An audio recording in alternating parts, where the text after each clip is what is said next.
Good evening everyone, कैसे हैं आप लोग। आप सबका स्वागत है आपके अपने यूट्यूब चैनल द क्लास 365 में।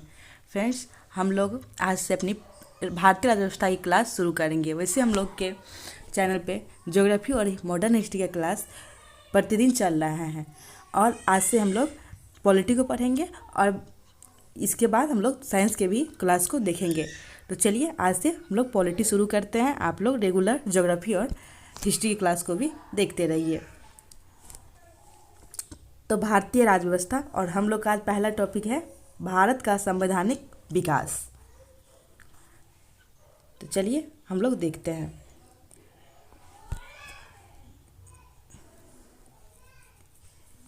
इसमें फर्स्ट क्वेश्चन है, रेगुलेटिंग एक्ट 1773 द्वारा सर्वोच्च न्यायालय की स्थापना कहाँ की गई। तो ये की गई है कलकत्ता में 1774 में। तो रेगुलेटिंग एक्ट 1773 के द्वारा सर्वोच्च न्यायालय की स्थापना कलकत्ता में की गई है 1774 में और इसके प्रथम मुख्य न्यायाधीश सर एलिजा एम्फी थे। नेक्स्ट है, भारतीयों को भारत के प्रशासन में भाग लेने का अधिकार किस अधिनियम के द्वारा प्राप्त हुआ। तो चार्टर एक्ट 1833 द्वारा भारत के प्रशासन में भारतीयों को भाग लेने का अधिकार प्राप्त हुआ है। भारतीय विधान परिषद को बजट पर बहस करने की शक्ति किस अधिनियम के द्वारा मिली। तो ये मिली है भारत परिषद अधिनियम 1892 के द्वारा भारतीय विधान परिषद को बजट पर बहस करने की शक्ति प्राप्त हुई है। केंद्रीय विधानमंडल सर्वप्रथम किस अधिनियम द्वारा द्विसदनीय बना है। तो ये बना है 1919 के भारत शासन अधिनियम द्वारा। तो केंद्रीय विधानमंडल सर्वप्रथम द्विसदनीय 1919 के भारत शासन अधिनियम द्वारा बना है। भारत का राष्ट्रपति को अध्यादेश ऑर्डिनेंस निर्गत करने की शक्ति मूलतः किस अधिनियम से प्राप्त है। तो भारत शासन अधिनियम 1935 से भारत के राष्ट्रपति को अध्यादेश जारी करने का शक्ति प्राप्त है। चलिए हम लोग आगे बढ़ते हैं, नेक्स्ट देखते हैं। ये है भारत का संवैधानिक विकास। इसमें है ईस्ट इंडिया कंपनी के अंतर्गत और इसके बाद है ब्रिटिश क्राउन के अंतर्गत।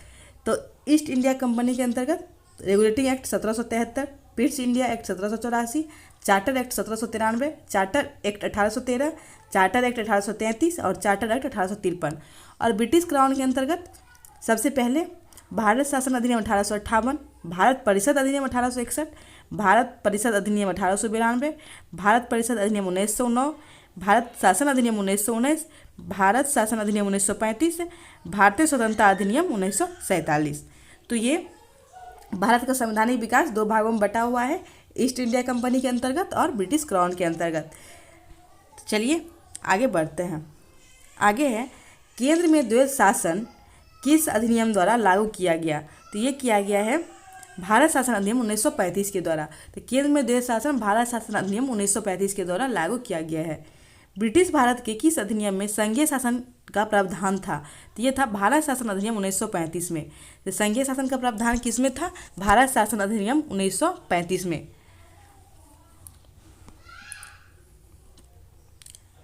नेक्स्ट है, अखिल भारतीय संघ स्थापित करने का प्रावधान किस अधिनियम में किया गया था। तो ये किया गया था भारत शासन अधिनियम 1935 में। तो अखिल भारतीय संघ स्थापित करने का प्रावधान भारत शासन अधिनियम 1935 में किया गया था। भारत के संविधान में केंद्र और राज्यों के मध्य किया गया शक्तियों का विभाजन भारत सरकार अधिनियम 1935 पर आधारित है। तो संविधान में जो केंद्र और राज्य के बीच शक्ति का विभाजन है, ये भी भारत सरकार अधिनियम 1935 पर आधारित है। एक निर्वाचित संविधान सभा भारत के संविधान का निर्माण करने का प्रस्ताव किसके द्वारा किया गया था। तो ये किया गया था क्रिप्स मिशन के द्वारा। तो निर्वाचित संविधान सभा द्वारा भारत के संविधान का निर्माण करने का प्रस्ताव क्रिप्स मिशन द्वारा किया गया था, जो 1942 में आया था। भारतीय संविधान सभा का गठन किसके अंतर्गत किया गया। तो ये कैबिनेट मिशन के अंतर्गत किया गया 1946 में और इसके जो अध्यक्ष थे वो पेंथिंग लॉरेंस थे। कैबिनेट मिशन द्वारा प्रस्तुत योजना के अनुसार संविधान सभा में प्रांतों में प्रतिनिधियों का निर्वाचन किस अनुपात में था। तो ये था 10 लाख की जनसंख्या पर एक सदस्य। तो कैबिनेट मिशन के द्वारा हमारे संविधान सभा का गठन हुआ और इसमें जो प्रतिनिधियों का निर्वाचन था वो 10 लाख की जनसंख्या पर एक सदस्य का था। नेक्स्ट है, भारतीय संविधान का निर्माण करने वाली संविधान सभा के सदस्यों का चुनाव किसके द्वारा किया गया था। तो विभिन्न प्रांतों की विधानसभाओं के द्वारा। तो भारतीय संविधान का निर्माण करने वाले संविधान सभा के सदस्यों का चुनाव किसके द्वारा किया गया था, विभिन्न प्रांतों के विधानसभाओं के द्वारा। तो यहाँ है अंतरिम सरकार। तो अंतरिम सरकार का गठन 1946 में किया गया था। इसके अंतर्गत हम लोग देखेंगे कौन कौन सा मंत्री बना है। तो अंतरिम सरकार में सदस्य और धारित विभाग, तो किसको कौन सा विभाग मिला था इसके बारे में देखते हैं। जवाहरलाल नेहरू राष्ट्रमंडल संबंध तथा विदेशी मामले इनके पास था। सरदार वल्लभ भाई पटेल गृह सूचना एवं प्रसारण विभाग। डॉक्टर राजेंद्र प्रसाद खाद्य एवं कृषि। फिर जॉन मथाई उद्योग एवं नागरिक आपूर्ति। जगजीवन राम श्रम। सरदार बलदेव सिंह रक्षा। लियाकत अली खां वित्त और श्री राजगोपालचारी शिक्षा एवं कला।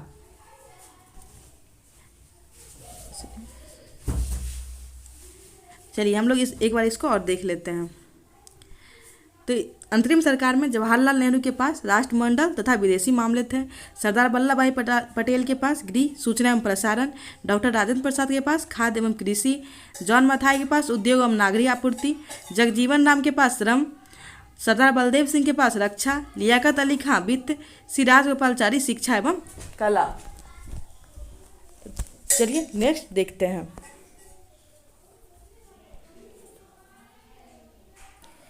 चलिए नेक्स्ट है भारत शासन अधिनियम 1919 की समीक्षा करने के लिए वर्ष 1927 में साइमन कमीशन का गठन किया गया था। तो साइमन कमीशन का गठन कब किया गया था? 1927 में। तो चलिए हम लोग आगे बढ़ते हैं और आगे देखते हैं। तो नेक्स्ट है संविधान सभा की संविधान सभा की पहली बैठक कब हुई थी? तो ये हुई थी 9 दिसंबर 1946 को।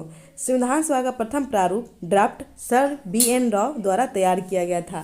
तो संविधान सभा का प्रथम प्रारूप सर B.N. राव द्वारा किया गया था तैयार।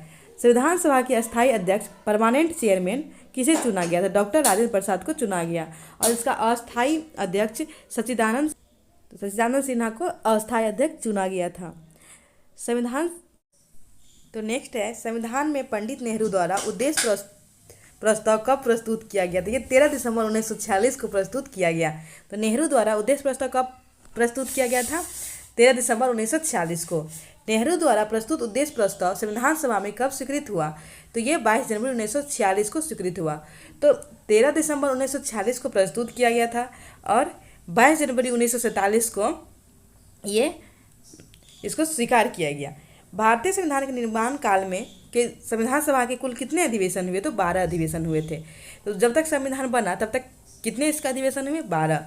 संविधान सभा के निर्माण में संविधान सभा को कितना समय लगा? तो ये लगा है 2 वर्ष 11 माह और 18 दिन। तो संविधान सभा के निर्माण में कितना समय लगा है? 2 वर्ष 11 महीना 18 दिन। संविधान सभा के संवैधानिक सलाहकार कौन थे? तो ये B.N. राव थे, जिसे सर B.N. राव भी कहा जाता है।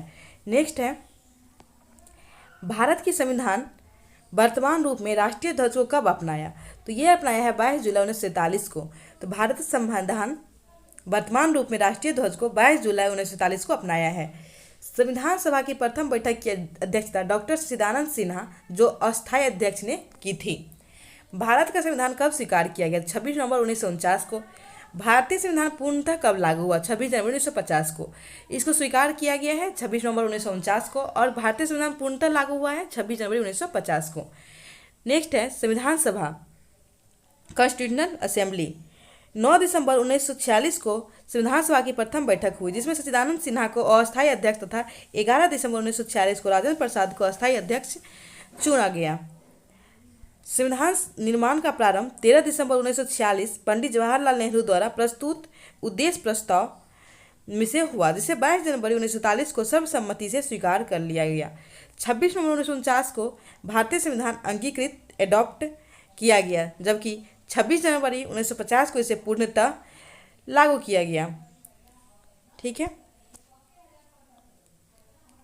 आगे है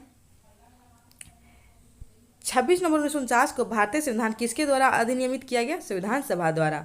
जनगण मन को भारत का राष्ट्रगान के रूप में कब अपनाया गया? 24 जनवरी 1950 को। भारत सरकार द्वारा अशोक स्तंभ को राष्ट्रीय चिन्ह नेशनल एम्बलेम के रूप में अंगीकृत एडॉप्ट किया गया 26 जनवरी 1950 को। संविधान सभा की सलाहकार समिति अध्यक्ष सरदार वल्लभ भाई पटेल थे। तो संविधान सभा के सलाहकार समिति के अध्यक्ष सरदार वल्लभ भाई पटेल थे। संविधान सभा की झंडा समिति के अध्यक्ष कौन थे? तो ये थे डॉक्टर राजेंद्र प्रसाद। तो यहाँ देखिए प्रमुख समितियाँ उनके अध्यक्ष, संघ शक्ति समिति पंडित जवाहरलाल नेहरू, संघीय संविधान समिति पंडित जवाहरलाल नेहरू, प्रांतीय संविधान समिति सरदार वल्लभ भाई पटेल, प्रारूप समिति डॉक्टर भीमराव अम्बेडकर, मौलिक अधिकार एवं अल्पसंख्यक समिति परामर्श समिति सरदार वल्लभ भाई पटेल। नेक्स्ट है प्रक्रिया नियम समिति डॉक्टर राजेंद्र प्रसाद, राज्यों के लिए समिति पंडित जवाहरलाल नेहरू, संचालन समिति डॉक्टर राजेंद्र प्रसाद। तो संघ समिति के पंडित जवाहरलाल नेहरू, संघीय संविधान समिति पंडित जवाहरलाल नेहरू, प्रांतीय संविधान समिति सरदार वल्लभ भाई पटेल, प्रारूप समिति डॉक्टर भीमराव अम्बेडकर, मौलिक अधिकार एवं अल्पसंख्यक संबंधी परामर्श समिति सरदार वल्लभ भाई पटेल, प्रक्रिया नियम समिति डॉक्टर राजेंद्र प्रसाद, राज्यों के लिए समिति पंडित जवाहरलाल नेहरू, संचालन समिति डॉक्टर राजेंद्र प्रसाद। संविधान सभा के कार्यों से संबंधित समिति के अध्यक्ष कौन थे? तो ये थे जीवी मावलंकर। तो संविधान सभा के कार्यों से संबंधित समिति के अध्यक्ष जीवी मावलंकर थे। Doctor B R. अम्बेडकर की अध्यक्षता में संविधान सभा की प्रारूप समिति में 6 अन्य सदस्य एन. गोपाल स्वामी एंकर, doctor K M. Munshi, B M. Mitra, बाद में इनके स्थान पर एन. माधवराव आए थे, अल्लादी कृष्णा स्वामी अय्यर, सैयद मोहम्मद सादुल्ला तथा डी.पी. खेतान। तो बाद में इसके स्थान पर टी.टी. कृष्णाचारी आए थे। तो पहले कौन थे? बी.एन. मित्रा, इनके स्थान पे माधवराव, और डी.पी. खेतान इसके स्थान पर कृष्णाचारी आए थे। संविधान सभा में डॉक्टर बी.आर. अम्बेडकर की अध्यक्षता में प्रारूप समिति का गठन कब किया गया? तो 29 अगस्त 1947 को।